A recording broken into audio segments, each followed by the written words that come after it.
एक दिन Jesus Christ ने कुछ ऐसा कहा जिसे सुनकर लोग हिल गए। उन्होंने कहा, जो मेरा मांस खाता है और मेरा लहू पीता है उसे अनंत जीवन मिलेगा। ये शब्द लिखे हैं गॉस्पेल ऑफ जॉन अध्याय 6 पद 54 में। अब जरा सोचिए, अगर आज कोई ऐसा कहे तो लोग क्या सोचेंगे? क्या यीशु सच में लोगों से कह रहे थे कि वे उनका मांस खाएं?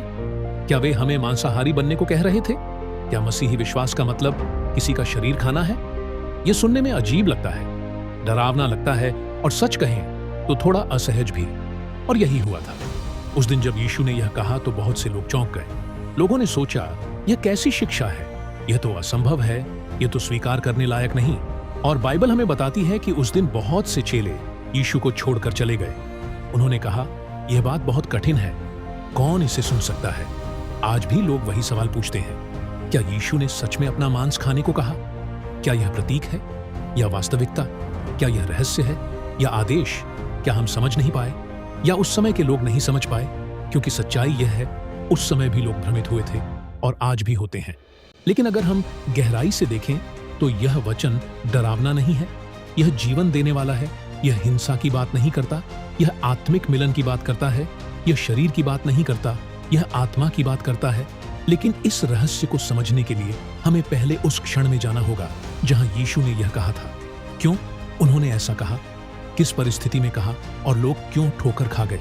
क्योंकि बिना संदर्भ के सत्य भी गलत समझा जा सकता है। और यूहन्ना अध्याय 6 यही दिखाता है। यह कहानी शुरू होती है एक चमत्कार से, लेकिन खत्म होती है एक निर्णय पर, कौन रहेगा और कौन चला जाएगा। और यही सवाल आज भी हमारे सामने है। पार्ट 2, रोटी का चमत्कार और भीड़ की गलत अपेक्षा। यह घटना अचानक नहीं हुई थी। जीसस क्राइस्ट ने यह वचन किसी खाली समय में नहीं कहा था। इससे पहले एक बड़ा चमत्कार हुआ था। हजारों लोग यीशु के पीछे चल रहे थे। वे उनके शब्दों से प्रभावित थे, उनकी चंगाई देखकर उत्साहित थे और उनके चमत्कारों से आकर्षित थे। तभी एक दिन एक बड़ी भीड़ उनके साथ थी और सबको भूख लगी। सिर्फ 5 रोटियां और 2 मछलियां थीं, लेकिन उसी से हजारों लोगों ने भोजन किया। यह चमत्कार गॉस्पेल ऑफ जॉन अध्याय 6 की शुरुआत में होता है। भीड़ ने देखा और उनके मन में एक विचार आया, यह व्यक्ति हमारी जरूरतें पूरी कर सकता है, यह हमें भोजन दे सकता है, यह हमें सुरक्षित रख सकता है, यह हमारे लिए एक आदर्श नेता बन सकता है। लोगों ने सोचना शुरू किया, अगर यह हमें रोज रोटी दे तो जीवन कितना आसान हो जाए। अगर यह हमारे साथ रहे तो भूख कभी न लगे। उनकी नजरें चमत्कार पर टिक गईं, लेकिन उनका दिल सत्य को नहीं खोज रहा था। वे यीशु को राजा बनाना चाहते थे, लेकिन आत्मिक राजा नहीं, भौतिक राजा। एक ऐसा राजा जो उन्हें आराम दे, सुविधा दे, सुरक्षा दे। लेकिन यीशु जानते थे कि वे क्यों आए हैं। वे सिर्फ पेट भरने नहीं आए थे, वे आत्मा को जीवन देने आए थे। अगले दिन भीड़ फिर उन्हें ढूंढते हुए आई। वे फिर चमत्कार चाहते थे, फिर भोजन चाहते थे। लेकिन इस बार यीशु ने चमत्कार नहीं किया। उन्होंने सत्य कहा। उन्होंने कहा, तुम मुझे इसीलिए खोजते हो क्योंकि तुमने रोटी खाई, लेकिन मैं तुम्हें ऐसी रोटी देना चाहता हूं जो नाश नहीं होती, ऐसी रोटी जो अनंत जीवन देती है। भीड़ ने पूछा, वह रोटी क्या है? और तभी यीशु ने कहा, मैं जीवन की रोटी हूं। जो मेरे पास आता है वह कभी भूखा नहीं होगा, जो मुझ पर विश्वास करता है वह कभी प्यासा नहीं होगा। अब भीड़ उलझ गई। वे भौतिक रोटी चाहते थे, लेकिन यीशु आत्मिक रोटी की बात कर रहे थे। वे पेट की भूख सोच रहे थे, लेकिन यीशु आत्मा की भूख की बात कर रहे थे। यहीं से गलतफहमी शुरू हुई। और फिर यीशु ने वह वचन कहा जिसने सबको हिला दिया। पार्ट 3, वह कठोर वचन जिसने लोगों को ठोकर खिलाई। भीड़ अभी भी समझ नहीं पा रही थी। वे सोच रहे थे, रोटी कैसे व्यक्ति हो सकती है? जीवन कैसे किसी इंसान में हो सकता है? और तभी जीसस क्राइस्ट ने बात को और गहरा कर दिया।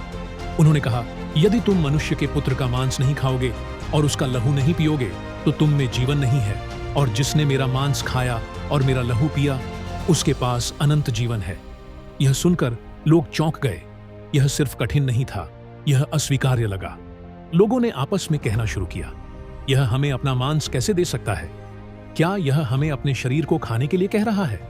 उनके मन में घृणा आई, डर आया और भ्रम फैल गया, क्योंकि यह बात उनकी समझ से बाहर थी। यह उनकी परंपरा के खिलाफ थी, यह उनकी सोच के बाहर थी। वे शब्द सुन रहे थे, लेकिन आत्मा नहीं समझ रहे थे। और यही कारण था कि बहुत से चेले कहने लगे, यह शिक्षा कठिन है, कौन इसे सह सकता है? वे ठहर नहीं पाए, वे गहराई में नहीं गए, वे प्रतीक को नहीं समझ पाए, वे रहस्य को नहीं पहचान पाए। और बाइबल बताती है कि उस समय बहुत से चेले पीछे हट गए। उन्होंने चलना बंद कर दिया। वे चमत्कार तक साथ थे, लेकिन सत्य तक नहीं। वे रोटी तक साथ थे, लेकिन आत्मिक जीवन तक नहीं, क्योंकि यह वचन शरीर के लिए नहीं था, यह आत्मा के लिए था। यह खाने के बारे में नहीं था, यह ग्रहण करने के बारे में था। लेकिन उस समय वे यह नहीं समझ पाए, और आज भी बहुत लोग यही गलती करते हैं। वे शब्द को शाब्दिक लेते हैं और रहस्य खो देते हैं। लेकिन क्या यीशु सच में शारीरिक भोजन की बात कर रहे थे, या वे कुछ और कह रहे थे? पाठ 4, यह खाने की नहीं, ग्रहण करने की बात है। जब लोगों ने जीसस क्राइस्ट के शब्दों को शाब्दिक लिया तो वे ठोकर खा गए। लेकिन यीशु शारीरिक बात नहीं कर रहे थे, वे आत्मिक सत्य सिखा रहे थे। उन्होंने खुद बाद में कहा कि आत्मा जीवन देती है, शरीर से कुछ लाभ नहीं। अर्थात यह वचन भौतिक नहीं था, यह आत्मिक था। जब यीशु कहते हैं मेरा मांस खाओ, तो वे शरीर खाने की बात नहीं कर रहे। वे कह रहे हैं मेरे बलिदान को स्वीकार करो, मेरे जीवन को अपने भीतर लो, मेरी सच्चाई को अपनी आत्मा में स्थान दो। जब वे कहते हैं मेरा लहू पियो, तो वे खून पीने की बात नहीं कर रहे। वे कह रहे हैं मेरी मृत्यु को अपनाओ, मेरे उद्धार को ग्रहण करो, मेरे द्वारा दिए गए जीवन को अपना जीवन बनाओ। यह वही विचार है जो बाद में रोटी और दाखरस के प्रतीक में दिखाया गया। जब अंतिम भोज में यीशु ने रोटी ली और कहा यह मेरा शरीर है, और कटोरा लेकर कहा यह मेरा लहू है, यह शिक्षा लिखी है। गॉस्पेल ऑफ लूक में यहाँ रोटी और दाखरस शरीर और लहू का प्रतीक बने।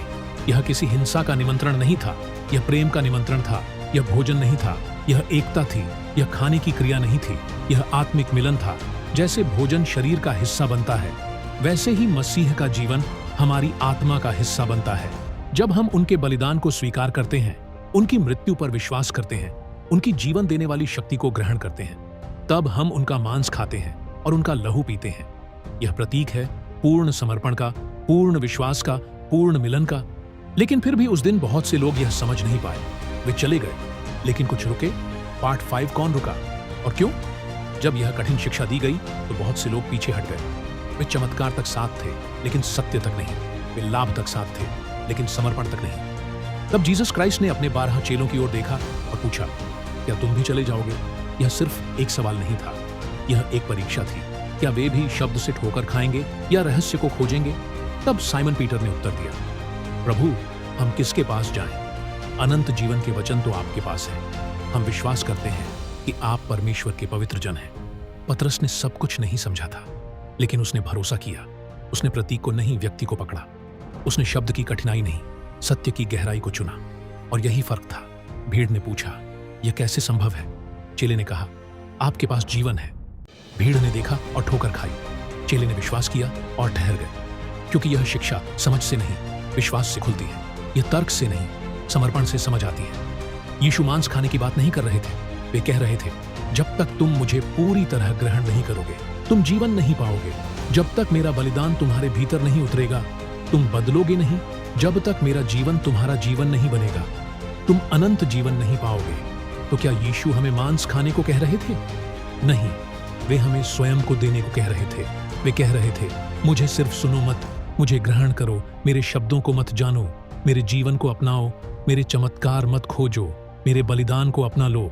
क्योंकि सच्चा जीवन ज्ञान से नहीं, एकता से आता है। और जब हम मसीह को अपने भीतर लेते हैं, तब हम सच में उनका मांस खाते हैं और उनका लहू पीते हैं, और तभी अनंत जीवन हमारे भीतर शुरू होता है।